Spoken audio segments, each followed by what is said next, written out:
وزیر اعظم صاحب جو ملک کے وزیر اعظم ہیں وہ کہتے ہیں کہ میں اس ملک کا سی ای او ہوں، میں وزیر اعظم نہیں ہوں، میں سی ای او ہوں. اور سی ای او کی جو ڈیفینیشن کسی بھی ادارے میں ہوتی ہے وہ یہ ہوتا ہے کہ کوئی سربراہ ہوتا ہے کسی ادارے کا، وہ سی ای او لگاتا ہے اور اس کو حکم دیتا ہے کہ آپ میرے فیصلے پر عمل درآمد کریں.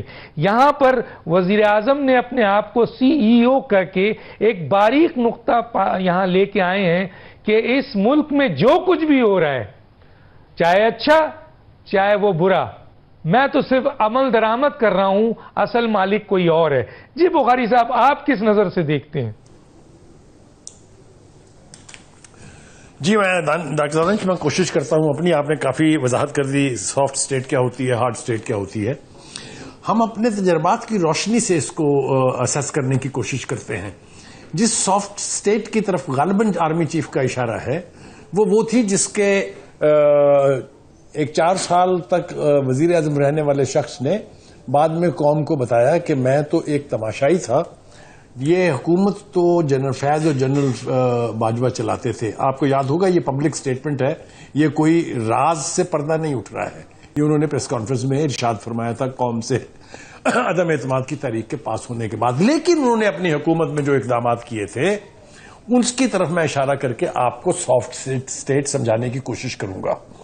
کیا آپ کو یاد ہے کہ پریزیڈنشل پارڈن کے تحت کچھ دہشت گرد جو ہیں وہ جیلوں سے رہا کیے گئے تھے جن کے اوپر سنگین نوعیت کے الزامات تھے، جن کا تعلق ٹی ٹی پی سے بھی تھا اور افغان طالبان بھی اس میں تھے؟ کیا آپ کو یہ یاد ہے کہ ملک کے پرائم منسٹر نے یہ کہا تھا کہ 40,000 کے قریب لوگ ہم لا کے دوبارہ کے پی کے میں بسا رہے ہیں، جن میں سے 7-8 ہزار کے قریب جنگجو ہیں؟ یہ میرا بیان نہیں ہے، یہ پبلک سٹیٹمنٹ ہے. That was a soft state. جب آپ دہشت گردوں کے آگے سرنگوں ہو کے خود کو طالبان خان کہلوانا پسند کریں اور ان کے دفاتر کھولنے کی پاکستان کے مختلف علاقوں میں بات کریں تو اسٹیٹ سافٹ ہو جاتی ہے.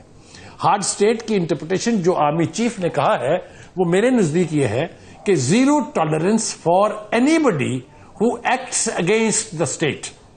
دنیا کی چھوٹی سے چھوٹی ریاست سے شروع ہو جائیں اور دنیا کی سپر پاورز تک آئیں.